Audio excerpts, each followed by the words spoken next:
জেলায় এইচআইভি কমাতে সচেতনতা কর্মসূচিতে জোর প্রশাসনের। আন্তর্জাতিক যুব দিবস উপলক্ষে পূর্ব মেদিনীপুর জেলা স্বাস্থ্য দপ্তরের উদ্যোগে অনুষ্ঠিত হলো এইচআইভি সংক্রান্ত সচেতনতা শিবির।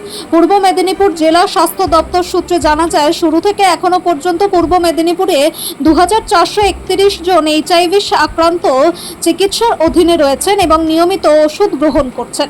শুরু থেকে এখনো পর্যন্ত জেলায় মোট 2871 জনের এইচআইভি সংক্রমণ শনাক্ত হয়েছে।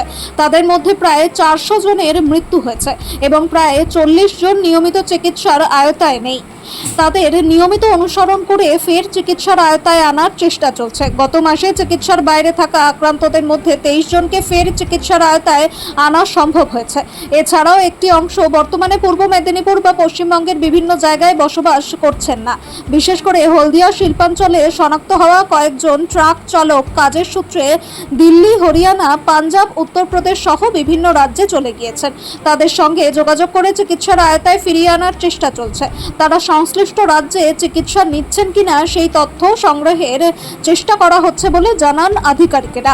জেলায় জাতীয় সড়ক, হলদিয়া শিল্পাঞ্চল এবং দীঘার মতো পর্যটন কেন্দ্র থাকায় এইচআইভি সংক্রমণের ঝুঁকি নিয়ে প্রসঙ্গে জেলা স্বাস্থ্য দপ্তরের আধিকারিকরা জানান, মানুষের চলাফেরা এবং জীবনযাত্রার সঙ্গে বিষয়টি সম্পর্কিত। পর্যটন কেন্দ্র, শিল্পাঞ্চল বা বিভিন্ন জায়গায় সচেতনতার অভাব এবং ঝুঁকিপূর্ণ আচরণ সংক্রমণের সম্ভাবনা বাড়াতে পারে। তাই সচেতনতা বৃদ্ধি অন্যতম গুরুত্বপূর্ণ পদক্ষেপ বলে জানান তিনি। ব্লক প্রাথমিক স্বাস্থ্য কেন্দ্রে থেকে বিভিন্ন হাসপাতাল ও মেডিকেল কলেজে এইচআইভি পরীক্ষা করা হয়। প্রতি বছর জেলায় প্রায় 50,000-এরও বেশি মানুষের এইচআইভি পরীক্ষা করা হয়। এদিন জেলা শাসক নিরঞ্জন কুমারও যুব সমাজের মধ্যে এইচআইভি নিয়ে সচেতনতা বাড়ানোর উপরে বিশেষ জোর দেন। তিনি বলেন, জেলা জুড়েই ব্লক স্তরে সচেতনতা কর্মসূচি চলছে। এর পাশাপাশি বড় স্কুল ও কলেজগুলিতেও স্বাস্থ্য দপ্তরের সঙ্গে সমন্বয় করে এইচআইভি সচেতনতা কর্মসূচি আয়োজনের পরিকল্পনা নেওয়া হয়েছে। বিশেষ করে যুব সমাজের মধ্যে সচেতনতা আরও বাড়াতে হবে।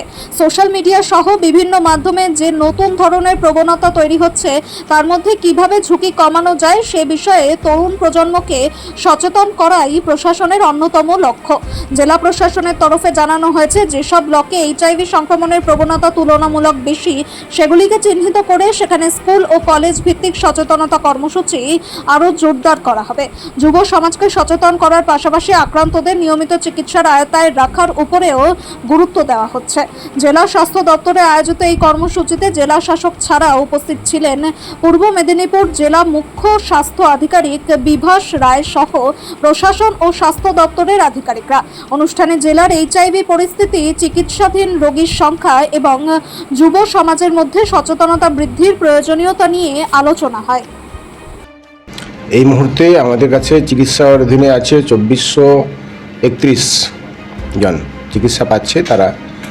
আর মানে আগের থেকে একদম প্রথম থেকে ধরে যারা রোগ নির্ণীত হয়েছিল তাদের হচ্ছে 2871 জন। তো 2871 জনের মধ্যে 2431 জন এখন ওষুধ খাচ্ছে। আর বাকি যারা খাচ্ছে না, মানে মাইনাস করে যেটা দাঁড়াচ্ছে 440 জন। তো সেটা কিছু লোক মারা গেছেন, কিছু লোক ওষুধ খাচ্ছে না বিভিন্ন কারণে, সেগুলো কন্টিনিউয়াসলি করা হয়, ফলো আপ করা হয়। গত মাসেই তাদের থেকে রেক্টিফাল করে 23 জনকে চিকিৎসার আওতায় ফিরিয়ে আনা হয়েছে এবং বেশ কিছুজন যখন যেটা মারা গেছে সেই হিসাবগুলো প্লাস মাইনাস করে এখনও ফিরিয়ে আনার মতো যোগ্য মোটামুটি গোটা 40 আছে, যারা এই মুহূর্তে এই রাজ্যে বসবাস করে না। তারা বেসিক্যালি ট্রাক ড্রাইভার। হলদিয়া অঞ্চলে তাদেরকে পাওয়া গেছিলো, নির্ণয় হয়েছিল। তো তারা বিভিন্ন রাজ্যে চলে গেছে, হয়তো অন্য দিল্লি, হরিয়ানা, পাঞ্জাব, উত্তরপ্রদেশ এসব জায়গায় চলে গেছে। তাদের সঙ্গে যোগাযোগ রাখার চেষ্টা করা হচ্ছে। যখনই সম্ভব হবে তাদেরকে হচ্ছে গিয়ে ট্র্যাক ব্যাক করে ওষুধ খাওয়ানো হবে। এমনটাও হতে পারে তারা হয়তো সেখানে গিয়ে ওষুধ অলরেডি খাচ্ছে। তো এই তথ্যটা আমাদের কাছে এখনও পাইনি, বিভিন্ন চেষ্টা করে পাইনি। সে সংখ্যাটা মোটামুটি 40-এর মধ্যে আছে। এই হচ্ছে ব্যাপার।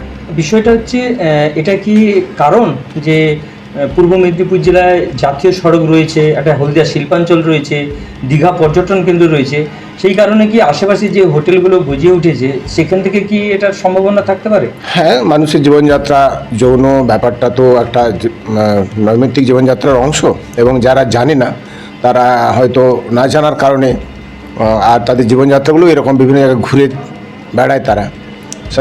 স্বাভাবিক কারণেই গজিয়ে উঠেছে এই হোটেলগুলি বা যে পর্যটন কেন্দ্রগুলি বা এই শিল্পাঞ্চলগুলি। সেখানে তারা গিয়ে হয়তো তারা হচ্ছে যে না জানার কারণে বেড়ে যাচ্ছে বা ওরকম রিস্কের মধ্যে বিহেভিয়ারের মধ্যে ঢুকে পড়ছে, এরকম হতে পারে। আপনার নাম আর ডিগ্রি? আমার নাম ডক্টর স্বস্তিভূষণ কুণ্ডু, আমি এই জেলার programme officer, district AIDS control officer. আজকে আমরা বিস্তৃতভাবে সব এখানে যে উপস্থিত ছিলেন ইউথ ওয়ার্ক ওনাদেরকে বলেছি, আর এই প্রকল্প কর্মসূচি যাচ্ছে ব্লকে ব্লকে সব জায়গা হচ্ছে। और আমরা প্ল্যান করছি कि বড় বড় কলেজ আর স্কুল में भी एड्स अवेयरनेस प्रोग्राम आयोजित করব হেলথ ডিপার্টমেন্ট সঙ্গে যোগাযোগ করে, তাকি বেশি से বেশি युवा अवेयर হন। কিন্তু আমাদের জেলায় যে আছে নতুন প্রবৃত্তি যে ছড়িয়ে পড়েছে সোশ্যাল মিডিয়া के থ্রু या अन्य যে মাধ্যম আছে তার জন্য, তো আমরা কিভাবে কন্ট্রোল করতে পারি এই জন্য অ্যাওয়ারনেসকে বেশি से বেশি গুরুত্ব দিতে হবে। বেশ কিছু ব্লগ আছে যে ব্লগগুলোতে আপনাকে এখানে বেশি আছে। হ্যাঁ ওই ব্লগ সবকে আইডেন্টিফাই করে ওখানে স্কুল কলেজ সব আমরা অ্যাওয়ারনেস প্রোগ্রাম করব। Thank you.